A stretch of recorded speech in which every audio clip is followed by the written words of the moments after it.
Test.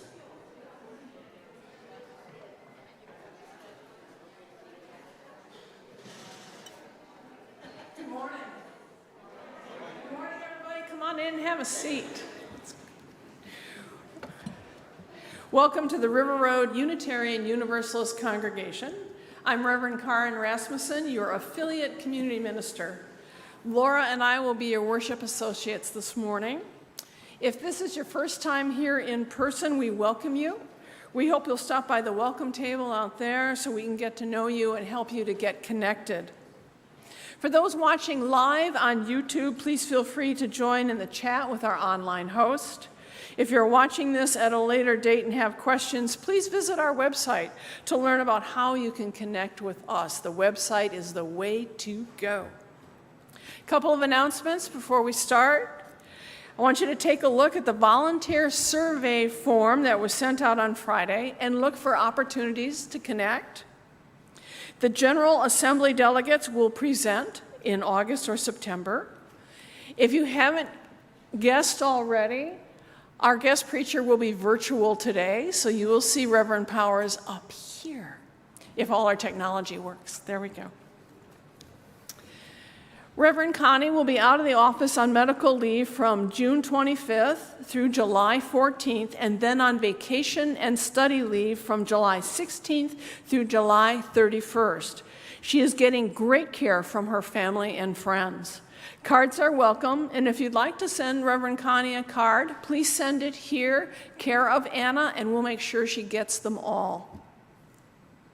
In the meantime, I'm available in July for pastoral care emergencies, and any other issues or questions should be directed to Anna Lim, our congregational administrator.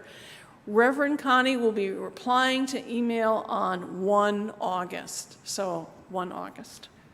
Details for all our programs and upcoming events can be found at our website at rruuc.org.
We begin our time together by lighting our chalice, the chosen symbol of our faith, with these words from Reverend Heather Janiels. Our prophets died for the freedom of faith. We are here in their spirit. We are here to practice and sustain our living tradition, to light a chalice claiming for justice the heat and the power for life. In our free faith, we are here, seeking freedom from despair, the freedom to be loved as ourselves, and the freedom to grow beyond our imaginations. We are gathered here, gathered in the name of all that we find holy. Let us give thanks for the gift of gathering here. Amen. Please rise in body or spirit for hymn number 298, Wake Now My Senses.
Good morning.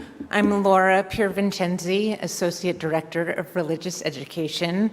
It's great to see so many people here on a hot June Sunday.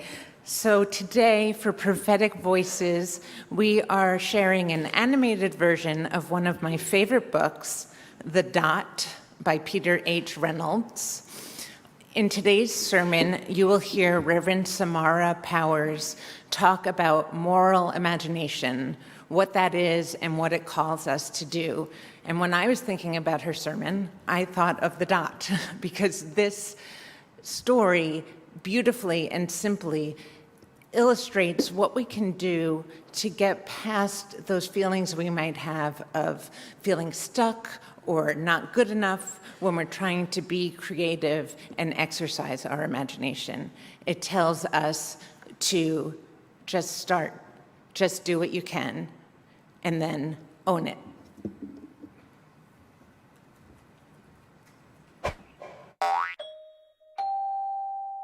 Booktopia.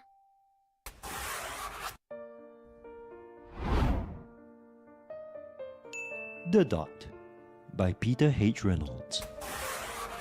Art class was over, but Vashti sat glued to her chair. Her paper was empty. Vashti's teacher leaned over the blank paper. A polar bear in a snowstorm. She said, Very funny. said Vashti. I just can't draw. Her teacher smiled. Just make a mark and see where it takes you. Vashti grabbed the marker and gave the paper a good strong jab. There. Her teacher picked up the paper and studied it carefully. She pushed the paper toward Vashti and quietly said, Now sign it. Vashti thought for a moment. Well, maybe I can't draw, but I can sign my name. The next week, when Vashti walked into art class, she was surprised to see what was hanging above her teacher's desk. It was the little dot she had drawn, her dot, all framed in swirly gold. I can make a better dot than that. She opened her never-before-used set of watercolors and set to work. Vashti painted and painted. A red dot, a purple dot, a yellow dot, a blue dot. The blue mixed with the yellow. She discovered she could make a green dot. Vashti kept experimenting. Lots of little dots in many colors. If I can make little dots, I can make big dots too. Vashti splashed her colors with a bigger brush on bigger paper to make bigger dots. Vashti even made a dot by not painting a dot. At the school's art show a few weeks later, Vashti's many dots made quite a splash. Vashti noticed the little boy gazing up at her. You're a really great artist. I wish I could draw. He said, I bet you can. said Vashti. Me? No, not me. I can't draw a straight line with a ruler. Vashti smiled. She handed the boy a blank sheet of paper. Show me. The boy's pencil shook as he drew his line. Vashti stared at the boy's squiggle, and then she said, Please, sign it.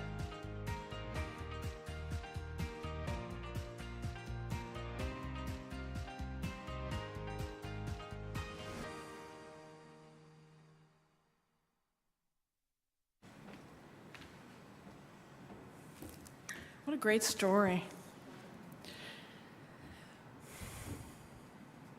It is with such sadness that I lift up longtime River Road member and social activist Don Cherry Jr.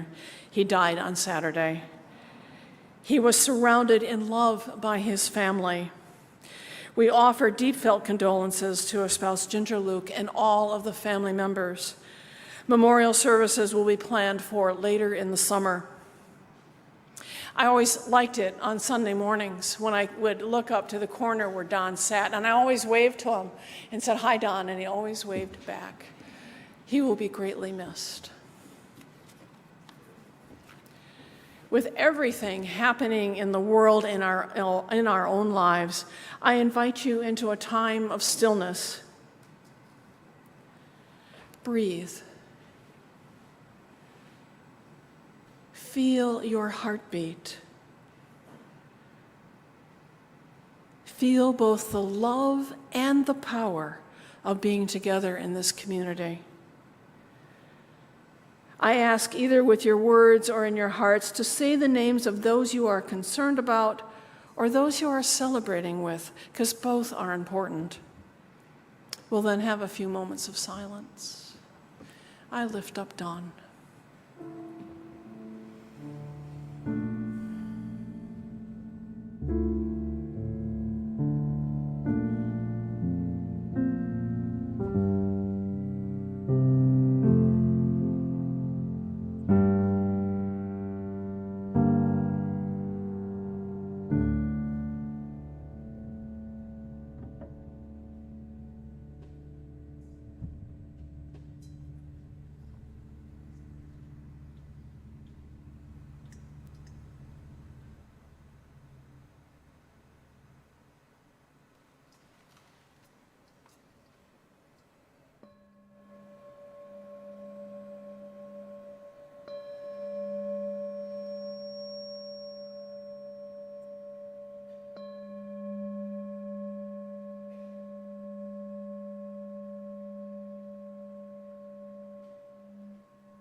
Return again, return again, return to the home of your soul.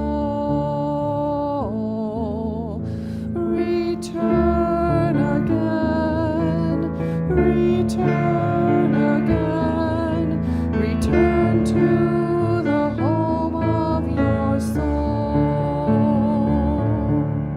Return to who you are, return to what you are, return to where you are, born and reborn again. Return to who you are, return to what you are, return to where you are, born and reborn again. Return again, return again, return to the home of your soul. Return again, return again, return to the home of your soul.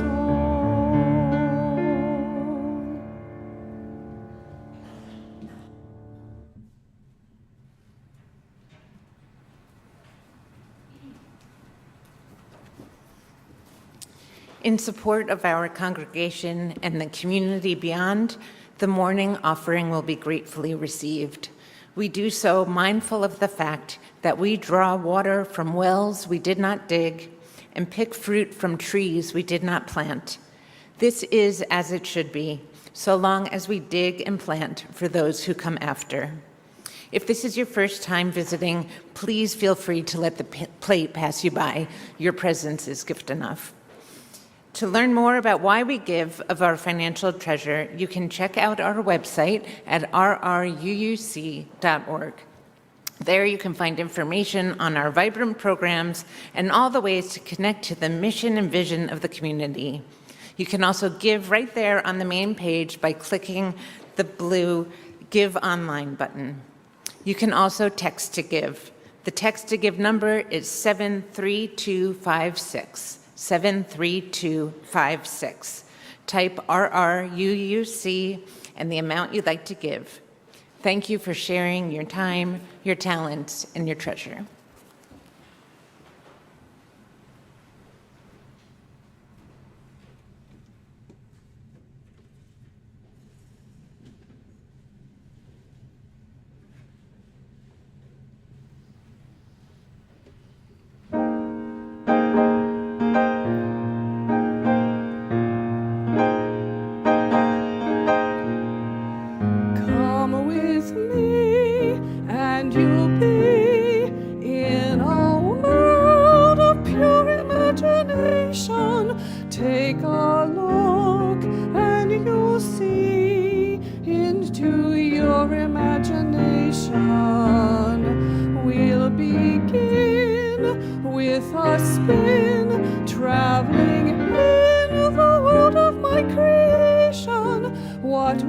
see will defy explanation.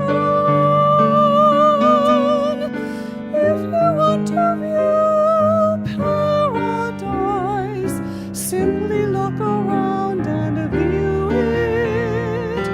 Anything you want to do it.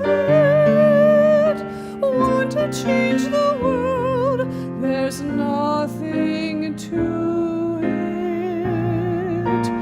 There is no life I know to compare with pure imagination.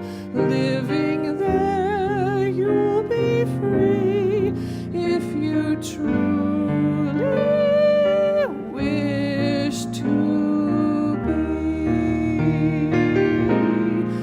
You will find in your mind there's a world of endless fascination. No more fun place to be than in your imagination. You can dream any dream. You can savor every situation. Life in there's a sensational sensation. If you want to see magic lands, close your eyes and you can see one. Wanna be a dreamer? Be one. Anytime you please, and please save me one.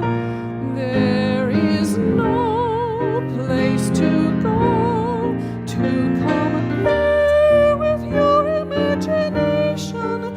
So go there to be free if you truly wish to be.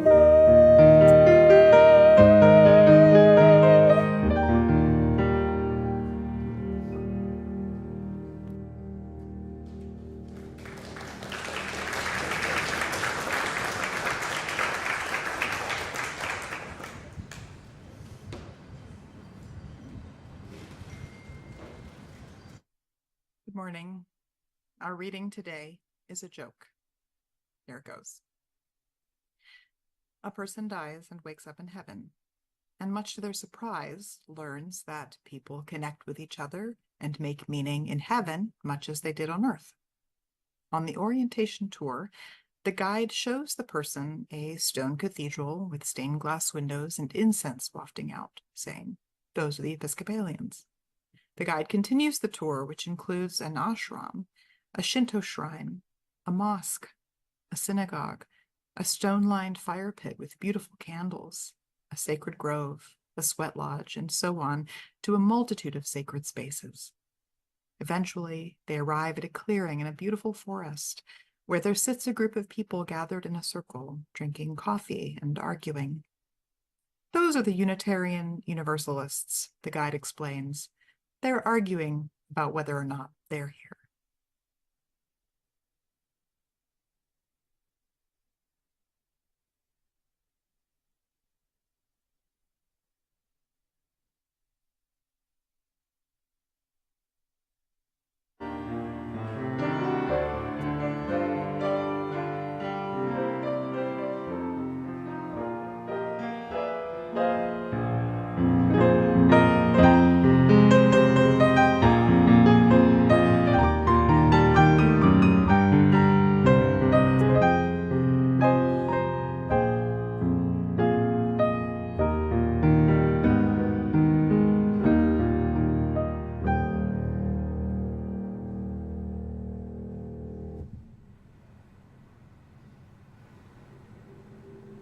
One definition of compassion that I love has a Buddhist slant to it, seeing things as they are.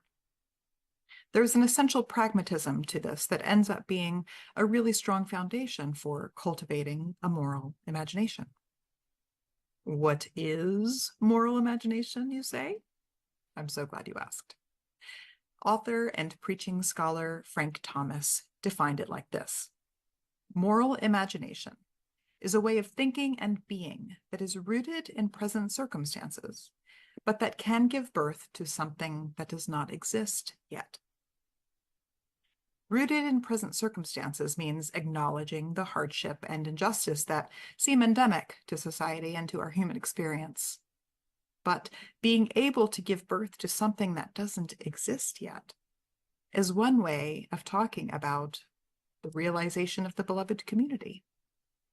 This part, this building of beloved community, this envisioning towards the future, requires both a moral element, because our faith calls us to an ethic of love and justice, and an imaginative element, because it does not yet exist, and we must fathom it with our curiosity and our hope.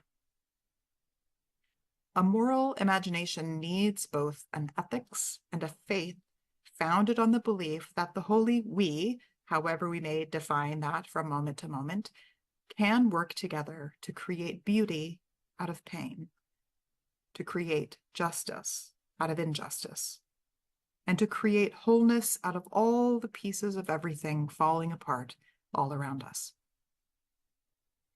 We must be both aware of and compassionate towards the pain of the present, and faithful enough to be unconvinced by the implied negative outcomes of that present pain and suffering. Faithful enough to believe that we can work towards the beloved community anyway. It takes immense spiritual courage and endurance. The moral imagination may seem like a contradiction, but like Carl Jung said, only the paradox comes anywhere near to comprehending the fullness of life. It is our capacity to hold these two things in tension, the hurting now and the healed future, that will allow us to eventually, collectively, repeatedly, and over time build the bridge that joins them. This is the good news. But friends, there is bad news. There is more to the story than simply loving faithfully. I've got a variety of very strange things at work in my body, enough that has made figuring out what's good for me to eat and what's not really kind of challenging sometimes. Now, because of all the research that I've done, I do know how to eat really well. One doctor even told me that my gut health is really great because of all that healthy variety in nutrition that I'd been eating. At the same time, there is stress in my life, and sometimes I use food as stress relief. So I also know how to eat really badly. And good theology, like good nutrition, means both saying yes to what is nurturing and fulfilling, and no to what is harmful or diminishing. And until I do both, good health is just an idea. So if we know what to say yes to with the moral imagination, beloved community, compassion, justice, love one another, what do you suppose we must say no to? There are probably many right answers, but the one I'm thinking of today is fear.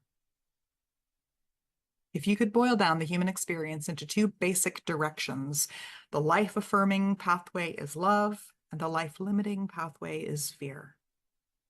I want to expressly state that this is not the same as order and chaos, because we need a healthy dose of both stability and creativity in order for life to thrive, right? Just ask your local balanced ecosystem. But as a motivating force, where love connects, inspires, and unites, fear divides, diminishes, and dislocates. I don't mean the simple, honest fear reaction that comes up in the body like, oh no, there's a bear.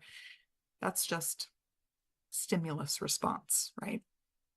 I mean the sinister, insidious, creeping fear that is cold, long-lasting, slow, and corrosive of our spiritual and emotional well-being, our relationships, and even our social systems. That kind of fear also makes us vulnerable to ideas and power structures that thrive on domination and control. If someone comes along selling a message of comfort in exchange for a feeling of security, which is usually an illusion, then we may be driven to grasp at that comfort, even if that grasping contradicts our spiritual wholeness and our core values. And the surest way to tell whether someone is serving love or serving fear is to ask if that person tried to secure your agreement to whatever by coercion or manipulation, or by withholding something, or by painting the awful picture of what could happen if you didn't buy the thing. Fear messaging is never, never, ever founded in a moral imagination. No. Fear feeds on something else. Fear is part of the diabolic imagination. So Frank Thomas, that guy I mentioned earlier, also shared several characteristics of the diabolic imagination. Number one, it strips human beings of the image of God and the divine. 2, it delights in the subhuman and perverse. And 3, it thrives on the raw materials of death, destruction, cynicism, and despair.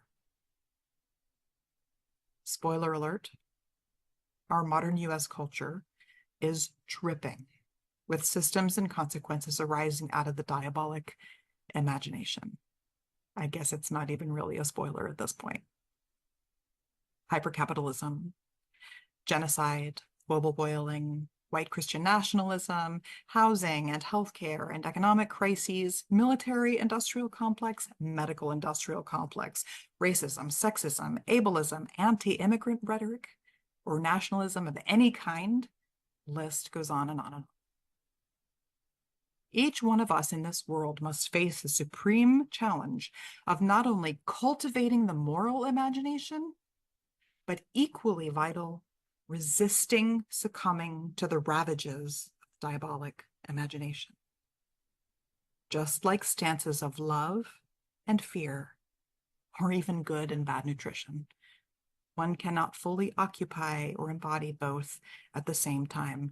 No one can serve two masters. How many times do you suppose the message, fear not, or be not afraid, or some variety of that occurs in the Christian scriptures? I'm going to give you a second just to kind of shout out some numbers for each other. I won't be able to hear you, but it's kind of funny because when I share the answer with you, go ahead. It's not a trick question. Just shout out some ballpark numbers.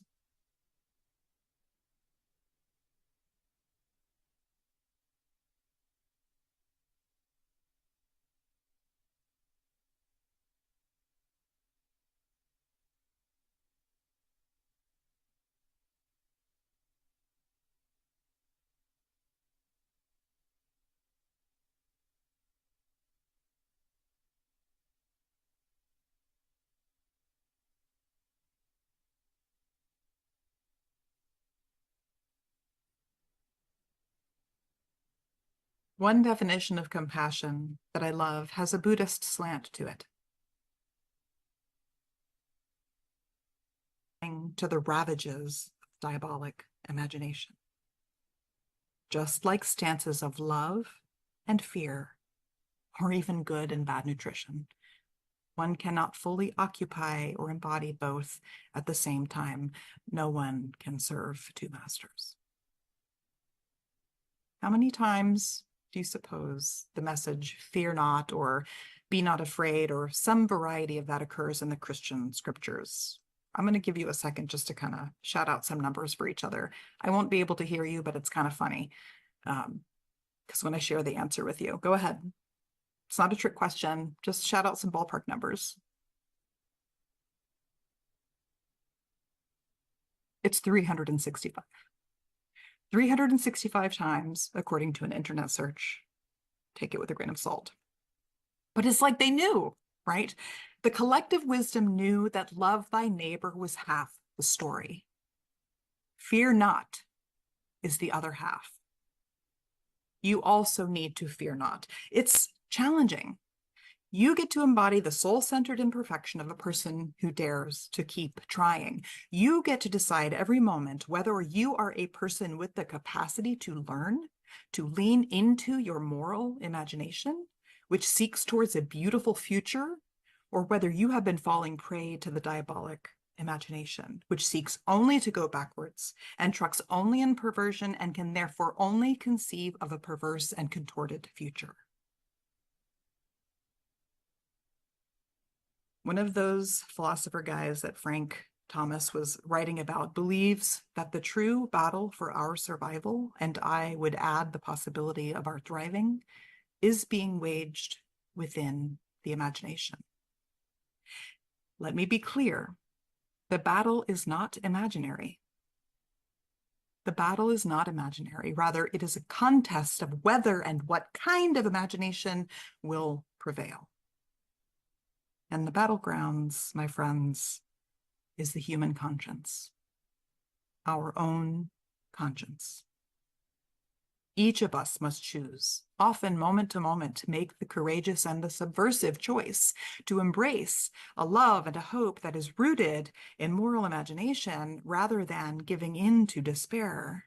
And we must do it with a clear-minded understanding of the realities of the world we live in, and with the clear-hearted, or sometimes just plain stubborn, commitment to the redemptive character of love, justice, equity, and compassion. It takes practice. I'm not going to lie to you. It won't always go smoothly. We will make mistakes. That too is part of the human condition. Perfection is an illusion. So cultivating a moral imagination then is a lifelong process. Resisting the diabolic imagination is too. But I think it gets easier the more we try. We are experiencing today a crisis of polarization. Even if you just review a map of the voting patterns over the last 100 years, it looks like cellular mitosis. We're just pulling and polarizing farther apart from each other. And it's not happening just there. It's not just political. It's religious. It's spiritual. It's familial. It's tearing us apart from each other. Like, never in a million years are we ever going to all agree with each other. Like, I'm not suggesting that we try. That would be too much stability and unhealthy in a way, right? But the diabolic imagination is making us forget how to disagree reverently, to argue fruitfully. And it's one of the things I love about the joke from my reading earlier, right? It's poking fun at the you trope of obliviousness and the apparent love of arguing, right? Like my two favorite you-isms, you jokes. Unitarian Universalism is where you go to have all your answers questioned, right? Unitarian Universalism, we face all questions with an open mouth. But what I love about the image in the forest and the clearing is that the people are arguing, yes, but they're arguing together. Like they're sitting around and drinking coffee and arguing. And that's something you do with your people, right? The diabolic imagination tries to insert animosity and anxiety and hatred into any argument, turning agreement into an extortion of loyalty and disagreement into a declaration of war. Being able to disagree with reverence and then hash things out together is part of our democratic process. It's part of our covenant practice, and it arises from the moral imagination. Reverent disagreement can be an incredible tool for deepening our understanding of our own theologies and of each other, and even for building closeness and friendship and love. Yes, love. The moral imagination keeps the loving perspective that first and foremost, we are in this together. To disagree without sacrificing our essential loyalty or even extorting it from each other and our values is to embrace the moral imagination. To be willing to have your own assumptions questioned for the good of your own growth and the improvement of your community is to be fueled by the moral imagination.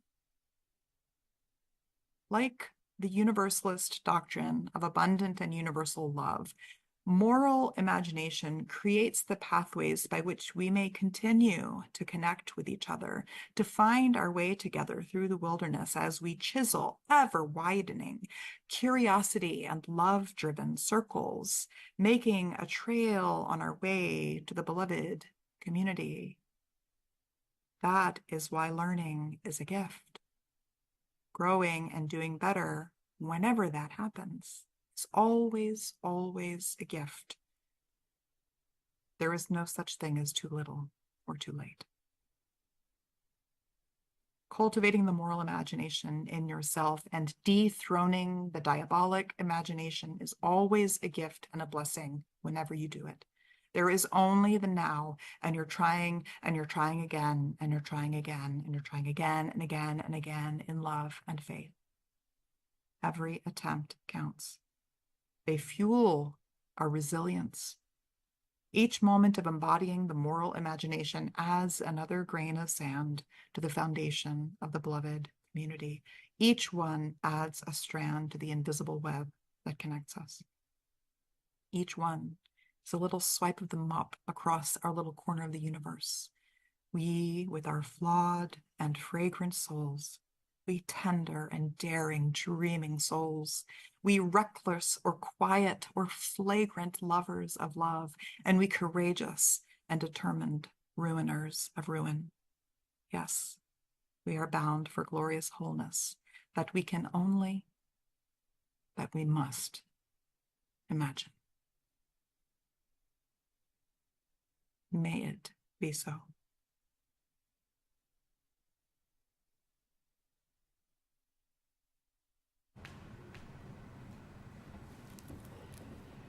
Would you please rise and body your spirit for our closing hymn, number 318, We Would Be One.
Our Unitarian Universalist principles and values call us to live our values out loud, not alone, and encourages us to be open-minded, open-hearted spiritual communities, helping people lead lives of justice, love, learning, and hope.